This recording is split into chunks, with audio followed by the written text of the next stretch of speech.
Po yung isang Commodore, tinawag po niya ako na traitor. Let's put it on record. I did not use the word traitor in describing your statement that the West Philippine Sea ay kathang-isip lamang po. Mr. Commodore. So kung hindi pa po nakatala, tama po ako, hindi ba? No, sir. You are inconsistent. No, sir. I did not say that you're correct. I will not agree that you are correct. West Philippine Sea is our exclusive economic zone.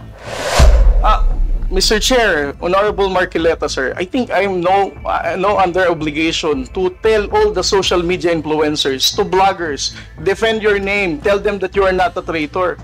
Again, I did not mention that you are a traitor. It's not, those words did not come from me. Why would I go to the extent of defending you and you are running for Senate? I might as well be interpreted as running for supporting somebody for public office. When I heard about your interview calling me gago and mangmang, why would I even defend you if you're calling me gago? As a commissioned officer of the Philippine Coast Guard, being a spokesperson, calling me mangmang, not knowing what I'm saying. But actually, if you will read that context, how would I even defend you? Doing it is the one.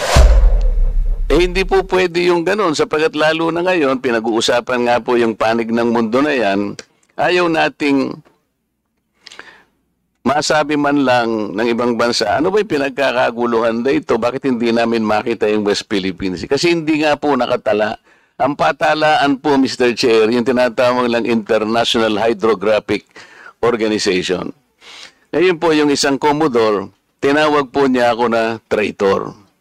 Nang hindi po niya tiningnan yung konteksto ng pinag-uusapan. Bakit po hindi nyo ipaliwanag sa buong mundo na pinatatala na natin yung West Philippine Sea pero hindi natin maitala-tala? Matagal na pong panahon na pilit nating ipatala, hindi pa po na ipatatala. Kaya sa ngayon, hindi po nire-recognize. Tayo lamang po yon. Mr. Chair, yun pong sinasabi nating West Philippine Sea, ito po yung bahagi ng ating exclusive economic zone. Atin po yun, for the record, kinakailangan pong malaman ng lahat. Atin po yun, kahit anong mangyari, we will fight anybody to the last drop of our blood. Atin yun, yun ang ating exclusive economic zone. May pangalan o walang pangalan, atin yun. Pero yung isang Commodore na masyadong emotional, tinawag niya akong traitor, Mr. Chair, nang hindi po niya naiintindihan ang pinanggalingan ng pinag-uusapan dito. Pwede po ba tayong gumawa ng kalye, tayo-tayo lang, nang hindi natin ipatatala sa barangay o kaya sa munisipyo? Pagkat pumunta ron si Honorable Barber Seme, sakay-sakay ng isang tricycle. At i-waste niya yun. Sapagkat ang gumawa lang doon si Congressman Paduan o sarili niya lang, hindi niya makikita yun, maliligaw yung tao. Yun ang ibig ko po sabihin. Ilagay po natin sa konteksto ng pangmundong pag-uusap ito. Hindi po tayo nag-iisang bansa lang sa daigdig. Yun po yung ibig ko sabihin.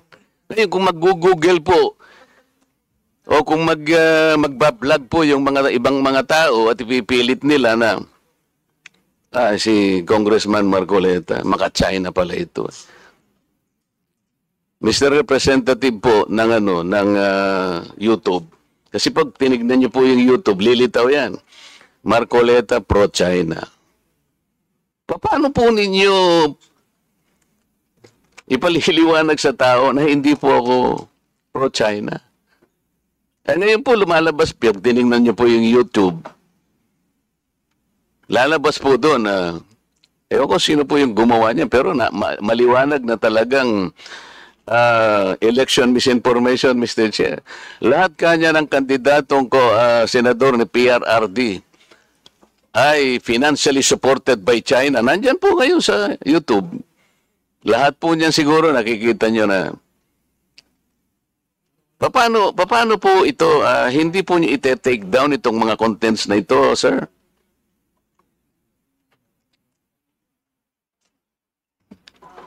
So kung meron pong magre-report nung content, i-assess po yung content against sa mga polisiya po. At, Makikita po ninyo doon, sir, na I was called a traitor at yung statement ko raw is a disservice to the nation. It came from no less than the spokesman of the Philippine Coast Guard. I believe he is here. May I request, Mr. Chair, that the Commodore sit in front or near us because there is still a vacant seat here between the Honorable Franz Castro and Yusek Nicolas Felix. Could you please occupy this seat, sir? Yes, kindly accede to the request of the Honorable Marcoleta. Mr. Commodore, you just called me a traitor, sir.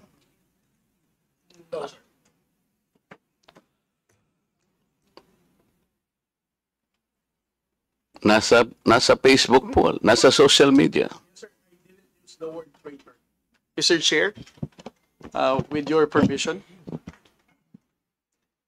Butit inulit mo, Commodore. Bago ka sumagot doon sa tanong niyang Juan, patapusin mo muna yung legislator and then you wait until you are recognized by the chair, okay? Yes, sir. Thank you. Thanks, sir. Please proceed. You said that you did not say that I am a traitor, but it is in the social media. Did you take an effort to clarify that so that you could not mislead people because they might believe that you have said that? It is only now that you are disowning this statement. Mr. Chair. Mr. Chair. Yes, sir. To the Honorable Marcoleta, sir. Let's put it on record. I did not use the word traitor in describing your statement that the West Philippine Sea ay kathang-isip lamang po. Let me read my post on X. I stand by the statement of President Bongbong Marcos when he said, ang West Philippine Sea ay hindi kathang-isip natin lamang. Ito ay atin, ito ay mananatiling atin hanggang nag-aalab ang diwa ng ating minamahal na bansang Pilipinas.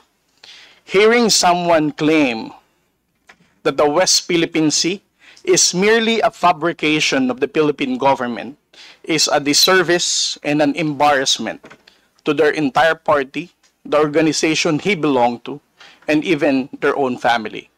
How can the one face the younger generations today and tell them that our exclusive economic zone to the west of our archipelago is non-existent, effectively giving up the fight to assert their rights as Filipinos in the West Philippine Sea? Mr. Chair, sinabi ko ba na katang-isip ang West Philippine Sea? I cannot recall, Mr. Chair. Hindi, kasi ang salita mo dyan, merong nagsabing katang-isip. Sinabi ko ba na katang-isip ang West Philippine Sea? I said I stand by the statement of the President. I did not mention you said it, sir. Meron kang katang-isip na sinabi dyan eh. To whom are you referring that? No, sir. The katang-isip phrase was the President's statement during his SONA. I just merely restated the statement of President Bongbong Marcos Kaya nga, when he you are now delivered it to SONA. Kaya mo lang nilabas yan after I said that there is no such thing as West Philippine Sea. But that is in context of the fact that it is not yet registered in the International Hydrographic Organization. Alam mo, Commodore, ang procedure. Tama. Mr. Chair? No, you have to answer, Mr. Chair. Alam Yes, mo sir. yung procedure kung paano maitatala, kung paano natin papangalanan ang isang karagatan na tayo ang may-ari. You know the procedures, right? With respect to the 19th Congress who passed You the have Republic to Act answer my question, 12064, Mr. Chair. the Philippine Maritime Zones Act, sir, the West. Kindly repeat your question. You know, Commodore, the procedures on how we can register the name of a maritime area that we control or that we believe it is ours, you know the procedures on how Yes, to sir. register. Okay. So, ano na po ba, nakarehistro na po ba, nairehistro na po ba natin yung West Philippine Sea? Sir, with regard to your question, there must be a legislation and then submit it to the international. Oo nga, meron na po Hydrographic tayong Organization. legislation. And Yes, as a sir. matter of fact, nagagawa na po yung Congress. Kailangan po talaga yon. Yes, sir. Nagpasimula tayo sa administrative order pero kulang yon. Kaya nga po ang Congress gumawa para tulungan po kayo. Okay, sa ngayon po, sa tagal na po ng proseso, yun po yung dapat ninyong palaging gagawin. Kailangan lahat ng lakas natin gamitin, maparehistro po natin. Pero ngayon, hindi pa nakarehistro. Tama po. Again, sir, answer your question. It Please. steps by Commodore, step. sandali. Yes, sir. Please answer the question Yes, directly. The question calls for a yes or no. No, sir. If it's in IHO, yes, through legislation. Sinasabi ko yung IHO because this is the only world body that officially names a particular area of the sea. Kaya sa konteksto po ng pinag-uusapan natin, kaya ko lang nasabi, sapagkat hindi pa po nakatala, we need the international community to recognize a part of our own. Yun lang po ang punto doon, Mr. Commodore. So kung hindi pa po nakatala, tama po ako, hindi ba? No, sir. You are inconsistent. No, sir. I did not say that you're correct. I will not agree that you are correct. West Philippine Sea is our exclusive economic zone. Eh, Mr. Chair, wala tayong dispute that. Sinasabi ko na nga sa iyo, yung sinasabi nating West Philippine Sea is our own exclusive economic zone. This is ours. You and I should fight for it until the last drop of our blood. Ang sinasabi natin dito, kagaya ng nire-request ng CICC, let us educate our people sapagkat ang alam ng mga tao, lahat tayo, ang alam natin, nakarehistro na. Ang sinasabi ko, hindi pa po nakarehistro. Ikaw ba pwede kang mag-enroll sa isang eskwela nang hindi ka nag-register, nang hindi ka nag-enroll? You answer my question. Of course, sir, there is a Kaya nga eh. legislation. Kaya hindi pa nakarehistro, Mr. Chair. This is the only point. Let us not create a mountain out of molehill. Bigla mong sasabihin, in response to what I said, katang isip o blah blah blah at lumabas sa traitor. Hindi ka man lang gumawa ng effort, for example, na I did not say that. Ngayon mo lang sinasabi. But you know, people are bashing me. I am pro-China. When is the last time or the first time that I am pro-China? Again, Mr. Chair, I never said that you are a traitor. That is clearly posted on my Twitter Pero account. hindi ka po nagbigay ng paliwanag na sinabi mo sana doon sa social media din. Bakit nyo ina-ascribe sa akin na sinabi ko na traitor si Kong Marcoleta? I did not say that. It is only now that you are explaining na wala kang sinabi. But kumalat na sa social media, kaya nga tayo nandito. These are the excesses and the abusiveness of social media, Mr. Chair. Nangyari na. Kahit na ilang libong mag-explain ka dito, yung tao narinig na nila na ikaw ang nagsabi. Because meron ka pang litrato dun eh. Mr. Chair, No. nobody has ever asked me whether you are a traitor. This was only the first time that I was asked whether you are a traitor or not. You are not even aware na sa social media sumabog yun. Nandun yung litrato mo and they claim that I am a traitor. Ngayon ka lang nagpapaliwanag na I am not a traitor. Pero nangyari na yon. Mr. Chair, I don't think that I'm under in any obligation to respond to all those social media Mr. posts Chair, by bloggers, social media influencers to tell them that Mr. they're Chair. wrong. Siya muna. Sabi niya wala siyang obligation. Finish your statement. Yes, sir. Mr. Chair, Honorable Marcoleta, sir, I think I'm no under obligation to tell all the social media influencers, to bloggers, defend your name, tell them that you are not a traitor. Again, I did not mention that you are a traitor. Those words did not come from me. Why would I go to the extent of defending you and you are running for Senate? I might as well be interpreted as running for, supporting somebody for public office. Mr. Chair, clarifying something that is wrong is Have not the floor, political. please. Thank you, sir. Commodore, tinatanong lang ni Honorable Marcoleta that merong lumabas kang statement. Siguro, binigyan ng interpretation ng ibang vloggers at nasabi na traitor si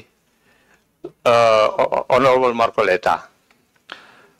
Ang tinatanong niya is, unang-una, alam mo ba ito na gano'n na nangyari? Would you know? No, sir, because when it became a social media popular post, I was not here in the country. I was actually in the official business outside. So when did you come to know about this? I only came to know about it when Congressman Marcoleta called me Gago and Mangmang in one of his interviews. So when was that?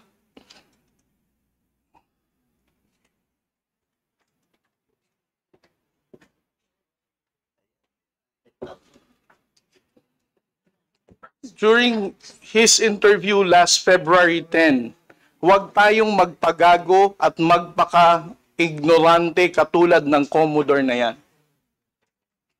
So, at that point in time, ang tinatanong kanina ni Honorable Marcoleta na merong misinterpretation doon sa iyong statement sa social media. Yes, sir. And you did not bother na i-correct man lang yun. Yun ang dinadrive ni Honorable Marcoleta kanina pa. Yes, sir. So, please answer that question. You did not do anything. I did not do anything, sir. Okay. Why? Why did you not do anything? It's because, sir, if I'm going to keep on defending to any, because one, No. Yeah. You are not supposed Yes. to defend me. Yes, sir. Because if as I it is said, true, Mr. Chair, that he did not call me traitor, but it continues to be there and to be consumed by the public through the social media. I think it is his responsibility to deny it if it did not come from him. That is all I was asking. And I think this is not too big for him to do. Yun lamang eh. Yeah, but he admitted that he did not do anything. Yun na nga. That's why I'm asking why is it not important to you to correct something that did not originate from you? it's because, Mr. Chair, the only time I learned about that was when I heard about your interview calling me Gago and Mangmang. Why would I even defend you if you're calling me Gago? As a commissioned officer of the Philippine Coast Guard, being a spokesperson, calling me Mangmang, not knowing what I'm saying. But actually, if you will read that context, How would I even the defend act you? of doing it Sandali, is the one that dapat is sumuhin gago. mo muna Di ba? Yung ganon, not necessarily the person eh. Sabi ko nga sa'yo, kung kinurek mo man lamang yun, because it continue to be there in the social media, Mr. Chair, yun ang nakakasama sapagkat people, hindi ko naman sinabi talaga yun. Mamamatay siya because it came from you. Pero pag hindi mo sinabi at you continue to be silent, akala ng tao, sinabi mo. So that is the problem, Mr. Chair. And I think we are hearing this in order to correct the misconception and misinformation because it continues to spread. If you get the point, Commodore, Mr. Chair. Mr. Chair, again, sir, kung bakit ko po hindi binawi ay dahil nalaman ko lamang po itong balita na ito na nag-spread siya nung nagpa-interview po kayo na ginagago niyo po ako. As a human being, how would I defend somebody na ginagago po ako sa public interview? Mr. Chair, kung titingnan mo yung konteksto ng pagkakasalitan, hindi ikaw ang ginagago. Ikaw ang ginagago. Ang sinasabi ko rito, let us defend our own nang hindi tayo nagiging gago o kaya nagiging emotional. It's actually hindi sa tao eh. Kung hindi yung act na, halimbawa wala tayong ginawa o kaya sinabi natin. Kasi nagmumula ako, Mr. Chair, sa pagkakasabi na hindi man lang tiningnang mabuti saan ba nang galing itong narrative. Ngayon, i-explain ko nga sa iyo, Commodore, ito'y nangyari doon sa pinagsimulan na dapat nating i-educate ang ating mga kababayan. Yun ang pinagmulan nun. So it is not disservice. I do not deserve to be called a traitor just like that. Kasi ang gusto kong mangyari, lumitaw, ma-informahan natin ng tao na sa ngayon, hindi pa talaga naitatala officially yung West Philippine Sea para malaman ng tao. At yun ang kailangan natin gawin. Pagsikapan natin, pagsakitan natin, ipatala natin, Mr. Chair. Because pag napatala na natin yun at ginugol nila, o talaga palang merong West Philippine Sea. Hindi lamang dahil sa nandun, gumawa na tayo ng batas. Because, Mr. Chair, that is preparatory para maipatala na nga natin eh. Kaya lang natatagalan talaga. Ganun siguro yung proseso. So yung pong mga ibang vloggers, Commodore, hindi nila ma-recognize. Kaya example ko kanina, ginugoogle, wine-waste ni Congressman Barbers, yung kalye na nirehistro, na gawa lang ni Congressman Paduano, hindi po niya makita. So nagkakaroon ng confusion doon. The tendency to be misinformed proceeds from the fact na hindi pa talaga na ipatala, sir. That's the only point. Mr. Chair, ngayon, kung babalik po sa Google, Mr. YouTube, ito kumakalat, lumalakad, but you are not doing anything to control this. So, ang daming, ngayon, nagbabas sila sa akin, oh, si Marcoleta, pro-China. Ngayon, may lumitaw na naman through your platform. Lahat po ng senador na kagrupo ni ganito, lahat po sila ay pinopondohan po ng China. Nandito ngayon. I will show it to you before you leave, sir, na lumilitaw na naman dito. So kasama po ako doon sa grupo na yon na pinipinance ng China. Ganun po eh. So it becomes now an election misinformation that will impact on the credibility of the election. Maaaring mamislead po na naman ang mga tao. Yun po yung ating gustong ayusin. Yung misconception and misinformation. Lumitaw lamang po kasi sa kawalan ng information na hindi pa po natin naipatala, Commodore. Hindi pa nakatala talaga officially. Tayo-tayo po, walang problema eh. Kung tayo-tayo lang. Sapagkat yung bahagi na yun ng ating karagatan, may pangalan man yan o wala. Sabi ko nga sa iyo kanina, tayong dalawa ilaban natin yun hanggang sa huling patak ng ating dugo. Atin yun at walang makakapagpabago doon. Ang problema, nagkakagulo tayo because of that misconception. Walang masamang tinapay doon, Mr. Chair. I want to explain that. Ngayon, ako nagpapasalamat ako sa iyo at sinabi mo ngayon at naliwanagan na hindi mo pala sinabi yung I am a traitor. So salamat kahit nahuli. Sabi nga natin, Mr. Chair, huli man daw at magaling, nayahabol din. Kaya lang ang problema ko ngayon, Mr. Chair, yun pong kumakalat na akala nila sinabi mo. At lumaki nga, sapagkat siguro, dahil medyo nasaktan naman ako, nakapagsalita ako ng wag nating depensa ng sariling atin na magiging emotional tayo o kaya nagpapakagago tayo. So, kaya lumaki ng lumaki dahil lamang doon. But the context, Mr. Chair, the context is gusto nating huwag gamitin ang misconception or misinformation, lalo na ng mga vloggers, sa lahat po ng bahagi o aspeto ng ating buhay. Ang West Philippine Sea ay atin, Commodore. Yes. Because this is the exclusive economic zone of the country. And there is no changing that fact. Kahit anong magbali-baligtarin natin ang mundo natin, atin ito. Kaya lang ipatala po natin yung pangalan para po hindi gamitin sa misinformation. Mr. Chair, thank you very much. Well,